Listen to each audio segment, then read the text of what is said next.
सभी को नमस्कार।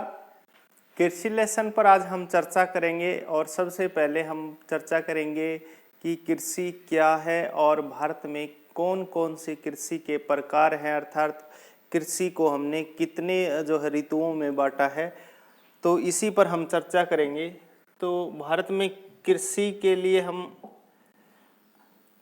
कृषि की दृष्टि से भारत एक महत्वपूर्ण देश है जिसकी 2/3 जनसंख्या कृषि कार्यों में लगी हुई है और कृषि एक प्राथमिक क्रिया है जो हमारे लिए अधिकांश खाद्यान्न उत्पन्न करती है। कहने का अर्थ ये है कि हमारे जो टोटल पॉपुलेशन है उसका 2/3 जो है कृषि कार्यों में लगी हुई है, वो चाहे कृषि या कृषि आधारित उद्योगों पर है वो ज़्यादातर। और कृषि एक प्राथमिक क्रिया या जो है प्राइमरी सेक्टर की चीज़ें हैं और हमारे लिए न केवल खाद्यान्न उत्पन्न करता है बल्कि हमारी अर्थव्यवस्था में भी महत्वपूर्ण स्थान रखता है। कृषि से उद्योगों के लिए कच्चा माल भी उपलब्ध होता है जो कि इस प्रकार से है। तो कृषि के जो प्रकार हैं भारत में वो हैं कि सबसे पहले निर्वाह कृषि या इसको कर्त दहन प्रणाली या झूम खेती भी इसको बोलते हैं। तो ये क्या होती है कि ये इस प्रकार की जो खेती होती है भूमि के छोटे छोटे टुकड़ों को साफ करके बोई जाती है और जब भूमि की उर्वरता क्षमता उपजाऊ क्षमता कम हो जाती है तो उस भाग को छोड़कर दूसरे भाग में खेती की जाती है ताकि पहले वाले भाग में जो है थोड़ा सा उर्वरक क्षमता बढ़ जाए।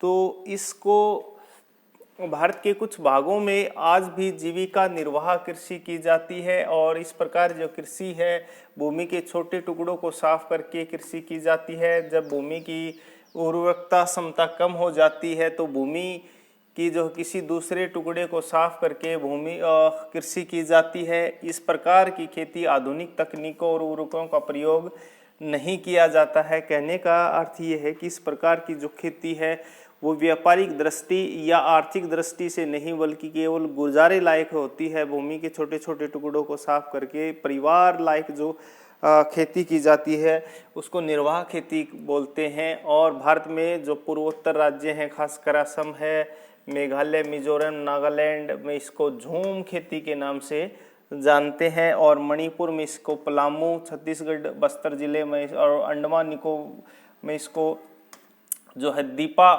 के नाम से भी जानते हैं। और साथ में जो झूम खेती है उसको मेक्सिको की मेक्सिको और जो मध्य अमेरिका में मिल्पा के नाम से जानते हैं। ब्राज़ील में इसको रोको नाम से जानते हैं। मध्य अफ्रीका में इसको मेसोलो के नाम से जानते हैं। कहने का अर्थ ये है कि इस प्रकार की जो खेती है उसके नाम अलग अलग हैं लेकिन प्रकार एक ही है कि इस प्रकार की जो खेती है भूमि के छोटे टुकड़े को साफ करके की जाती है। उर्वरकों का इसमें प्रयोग नहीं होता, केवल परिवार के गुजारे के लायक ही इसमें खेती की जाती है।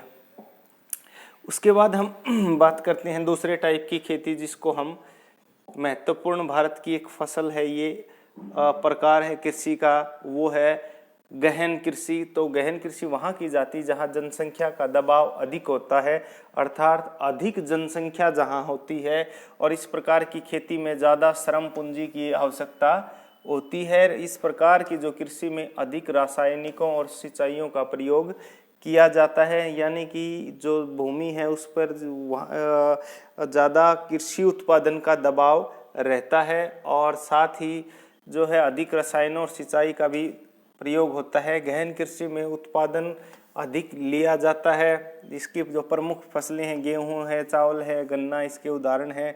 और जो गहन कृषि का जो क्षेत्र है वो हरियाणा, पंजाब, पश्चिमी उत्तर प्रदेश, महाराष्ट्र इसके क्षेत्र है।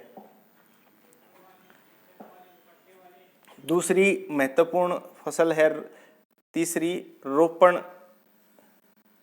और रोपण या वाणिज्य कृषि भी इसको बोलते हैं। तो वाणिज्य कृषि में प्राय अधिक पैदावार वाले बीजों, रसायनों, उर्वरकों और कीटनाशकों का प्रयोग किया जाता है। इस प्रकार की कृषि में एक ही प्रकार की जो फसल लंबे चौड़े क्षेत्र में बोई जाती है। इस प्रकार से जो है इसको रोपण कृषि भी कहते हैं। रोपण कृषि उद्योगों और उद्योग कृषि के बीच में एक महत्वपूर्ण कड़ी है रोपण कृषि व्यापक क्षेत्र में बोई जाती है, यानी कि एक बहुत बड़े विशाल क्षेत्र में बोई जाती है जिसमें अधिक पूंजी और श्रम की आवश्यकता होती है।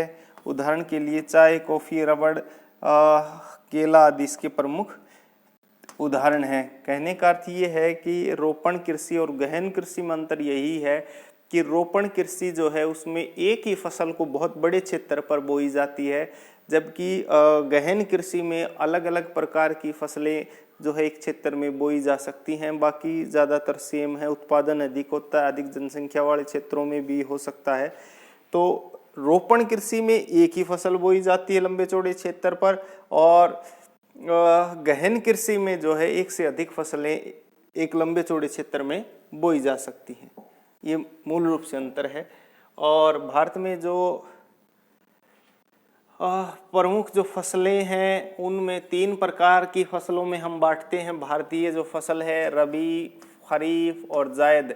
रबी फसल वो फसल होती है जो है अक्टूबर और नवंबर के मध्य बोई जाती है और गर्मी की शुरुआत में अर्थात मार्च, अप्रैल या मई के मध्य में काट ली जाती है। जैसे गेहूं है, जौ है, चना है, मटर है, सरसों है, ये सभी के सभी जो है रबी की फसलें हैं। और खरीफ की फसल वो फसल होती है जो मानसून के आगमन पर अर्थात मई जून में जो है बोई जाती है और अक्टूबर नवंबर में इसको काट लिया जाता है। और इसकी जो प्रमुख फसलें हैं वो है कपास है, बाजरा है, मक्का है, ग्वार है और इसके अलावा धान है।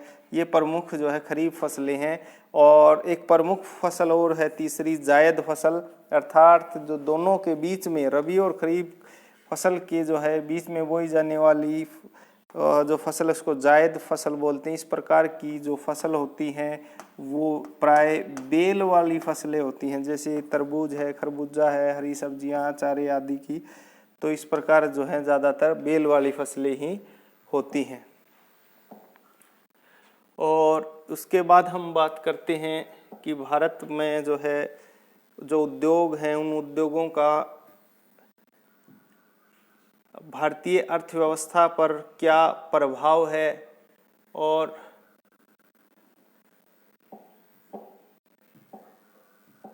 तो भारतीय कृषि जो है भारतीय अर्थव्यवस्था की रीढ़ है और घरेलू उत्पादन में 26% और जो है राष्ट्रीय आय में जो है 45% उसका योगदान है। कृषि देश के 2/3 अर्थात 65% जनसंख्या को रोजगार उपलब्ध कराती है। भारतीय जनसंख्या का जो आजीवन का जीविका का जो है साधन है कृषि। भारतीय जो लोग हैं उनकी जीविका का साधन है वस्त्र उद्योग, जूट उद्योग, खाद्य तेल, चीनी, तंबाकू, ये सभी के सभी उद्योग कृषि पर आधारित हैं। और साथ में भारत के जो कुल भूभाग का 54% भाग पर कृषि की जाती है। और भारत में ही राष्ट्रीय अनुसंधान, पशु प्रजनन केंद्र, बागवानी विकास निगम, मौसम विज्ञान आदि कार्यक्रम को बढ़ावा मिलता है। कहने का अर्थ ये है कि भारतीय अर्थव्यवस्था में कृषि का बहुत बड़ा योगदान है। तो आज हम इतना ही करेंगे। Thank you. जय हिंद, जय भारत।